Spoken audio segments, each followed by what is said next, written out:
Hello guys, Assalamu alaikum to all of you. Myself Aisha, Syntax Board Biology for Class 9, Chapter number 1, Introduction to Biology में आज का हमारा topic है relationship of biology with other sciences. हमने अपने previous lecture के अंदर biology, definition of biology and divisions and branches of biology को डिस्कस किया था। आज के इस लेक्चर में हम relationship of biology with other sciences इस टॉपिक को काफ़ी डिटेल में डिस्कस करने वाले हैं। तो जिन्होंने मेरी वो वीडियोस नहीं देखी वो जाके वो वीडियो देख सकते हैं और अपने कॉन्सेप्ट्स को क्लियर कर सकते हैं। सो आज हम देखेंगे बायो का रिलेशन डिफरेंट फील्ड्स के साथ। सो वीडियो को एंड तक लाजमी देखिएगा ताकि आपके कॉन्सेप्ट्स अच्छे तरीके से क्लियर हो सके। So let's start.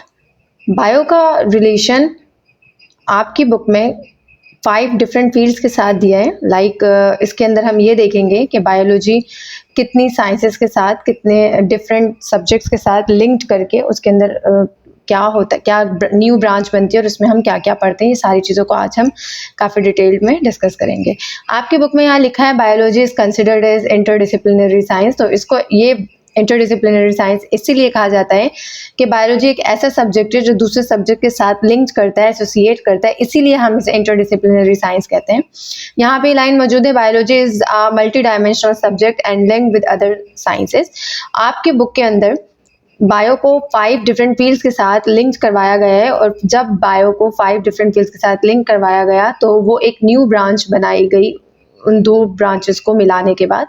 सो एक एक करके आज हम वो सारी ब्रांचेस को देखेंगे। सबसे पहले आपकी बुक के अंदर बायो को फिजिक्स के साथ लिंक करवाया गया है और ये जो न्यू ब्रांच बनी है इसे बायोफिजिक्स कहते हैं। एंड देन बायो को जब मैथ्स के साथ लिंक करवाते हैं, एसोसिएट करवाते हैं तो वो एक न्यू ब्रांच बनाती है जिसे बायोमैथमेटिक्स कहते हैं या बायोमेट्री कहते हैं। उसके बाद बायो को केमिस्ट्री के साथ लिंक करवाया गया है और उसे बायोकेमिस्ट्री कहा जाता है। फिर इकोनॉमिक्स के साथ बायो का रिलेशन देखेंगे हम, जिसे बायो इकोनॉमिक्स कहते हैं। एंड देन लास्ट में बायो को ज्योग्राफी के साथ लिंक करवाया गया है जिसे हम बायो ज्योग्राफी कहते हैं।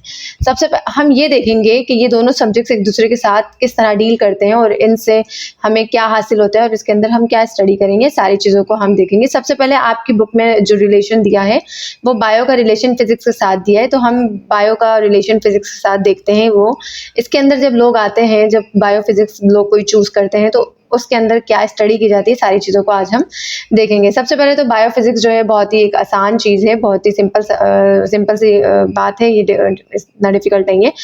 आपकी बुक में इसकी डेफिनेशन दी है, it is a branch of physics in which laws and techniques of physics are applied to explain the process of life. So इसके अंदर पढ़ने के बाद यही समझ आ रहा है कि हम जो है फिजिक्स के लॉज और टेक्निक्स यूज़ करते हैं लाइफ के प्रोसेस को एक्सप्लेन करने के लिए। सो ऐसा ही है, आप फिजिक्स की चीज़ों को इंसानों पर और ऑर्गेनिजम्स पर यूज़ करते हैं। लाइफ से रिलेटेड तमाम फिनोमेना को एक्सप्लेन करने के लिए आप फिजिक्स की हेल्प लेते हैं।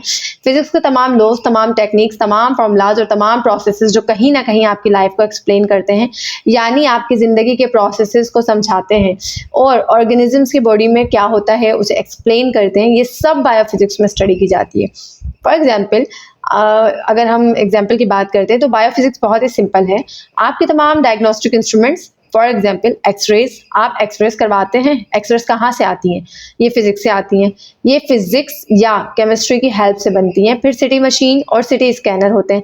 सिटी स्कैन फिजिकल लॉज और टेक्निक्स को यूज़ करके डिज़ाइन किए गए हैं। एमआरआई और अल्ट्रासाउंड में साउंड वेव्स यूज़ होती हैं, यहाँ भी फिजिक्स का यूज़ हो रहा है।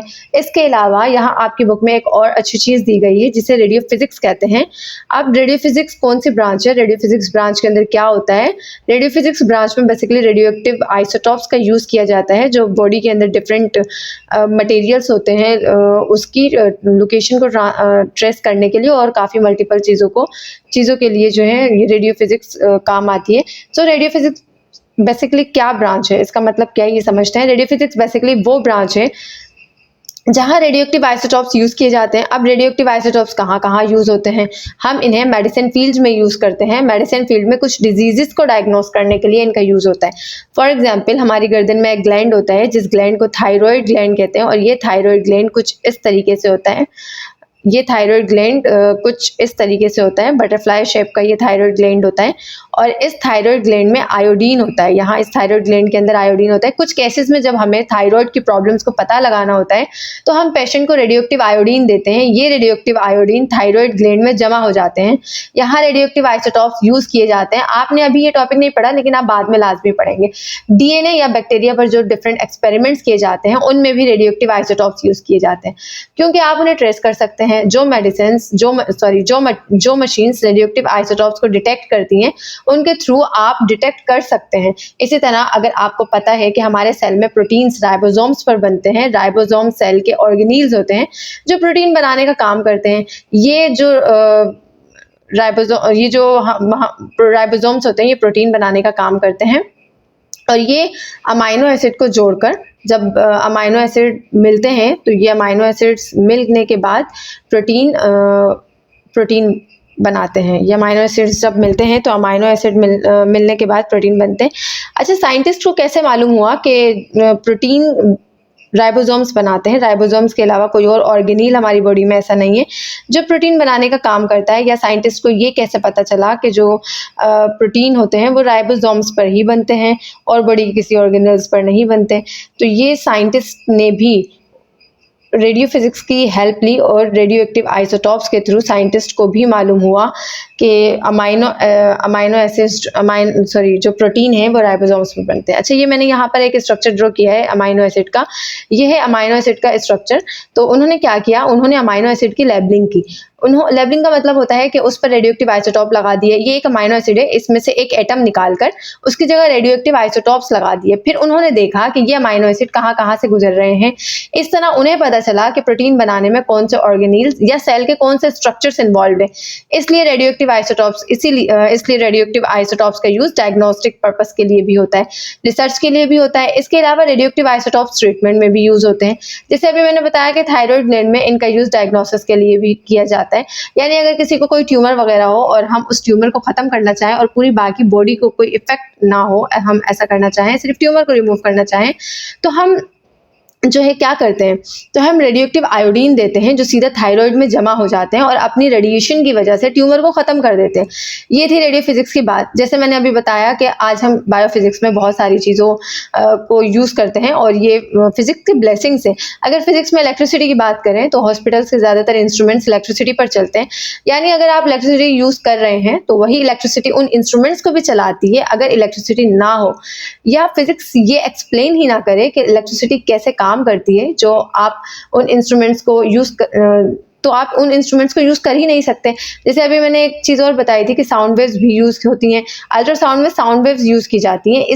इसके अलावा किडनी के पत्थर वगैरह जो होते हैं उनको तोड़ने के लिए एक मैकेनिज्म यूज़ किया जाता है जिसे लिथोट्रिप्सी कहते हैं। लिथोट्रिप्सी में शॉक वेव्स यूज़ की जाती हैं जो किडनी के स्टोन्स को तोड़ देती हैं। ये तमाम टेक्नोलॉजीज फिजिक्स के लॉज और टेक्निक्स को यूज़ करके बायोलॉजी में इस्तेमाल की जाती है। इसी को बायोफिजिक्स कहते हैं। बायोलॉजी का अब जो दूसरा रिलेशन हम पढ़ेंगे वो मैथमेटिक्स के साथ पढ़ेंगे। बायो जब मैथ्स के साथ रिलेट करती है तो उसके अंदर हम क्या स्टडी करेंगे, ये सारी चीज़ें अभी हम देखेंगे। बेसिकली आपकी बुक में जो सबसे पहले इसकी डेफिनेशन दी है वो देखेंगे। आपकी बुक में इसकी डेफिनेशन दी गई है कि बायो जब मैथ्स के साथ, अच्छा बायो मैथमेटिक्स भी कहते हैं इसे या बायोमेट्री भी कहते हैं। इसकी डेफिनेशन है कि the branch of mathematics which collects data of living organisms, it plays very important role in research. इसके अंदर बायो मैथमेटिक्स में बेसिकली जो है डेटा कलेक्ट किया जाता है लिविंग ऑर्गेनिजम्स का, और ये जो बायो मैथमेटिक्स है वो रिसर्च वर्क के लिए ज़्यादातर यूज़ की जाती है। इसको समझते हैं कि ये क्या है। इसमें बेसिकली मैथमेटिक्स को ऑर्गेनिजम्स, उनकी लाइफ और बायोलॉजिकल सिस्टम्स को समझने के लिए यूज़ किया जाता है। ये मैथमेटिक्स की वो ब्रांच है जो लिविंग ऑर्गेनिजम्स का डेटा कलेक्ट करती है। अगर इसकी हम एक सिंपल एग्जाम्पल की बात करें तो इसका जो मेन पर्पस होता है वो रिसर्च वर्क होता है। ये टॉपिक डेली लाइफ में नज़र नहीं आता, लेकिन शायद इसीलिए आपको समझने में थोड़ा मुश्किल है, लेकिन आई होप मैं समझा सकूं, कोशिश करूंगी। अच्छा, तो अब इसकी एक एग्जांपल दे देते हैं। मिसाल के तौर पर कुछ अर्सा पहले कोविड-19 एक इन्फेक्शन आया था जिसे कोविड-19 कहा गया था। जब कोविड-19 आया था उस वक्त बायो मैथमेटिक्स का यूज़ किया गया था। कैसे किया गया था? आपने देखा कि एक नया वायरस आया, फिर ये डेटा कलेक्ट किया गया, कितने लोग इस वायरस से अफेक्टेड हुए और कितने लोग इस वायरस से अफेक्टेड नहीं हुए, कितने लोग इस वायरस से अफेक्टेड होने से बच गए और कितने लोग इस इन्फेक्शन की वजह से कितने लोगों की डेथ हो गई। ये सारा डेटा कलेक्ट किया गया। फिर मैथमेटिकल फॉर्मूलाज के थ्रू ये प्रिडिक्ट किया गया कि ये वायरस कितनी तेजी से फैलेगा या कितनी तेजी से फैल रहा है और कितना डेंजरस साबित हो रहा है या कितना डेंजरस साबित होगा, कितने लोग इसकी वजह से, कितने लोगों की जान जा चुकी है, कितने लोग बच सकते हैं और कितने लोगों में इम्यूनिटी डेवलप हो सकती है।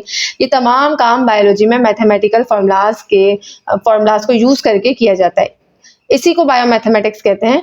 इसी तरह एक और अगर एग्जांपल दी जाए तो हमारी बॉडी में फ्लूइड की, अगर हम अपनी बॉडी की फ्लूइड की बात करें, अगर ब्लड या सेल के अंदर मौजूद फ्लूइड की बात करते हैं तो ये भी देखा जाता है कि किस जगह कितना फ्लूइड होना चाहिए और फ्लूइड किस तरह किस जगह से एक जगह से दूसरी जगह शिफ्ट होता है।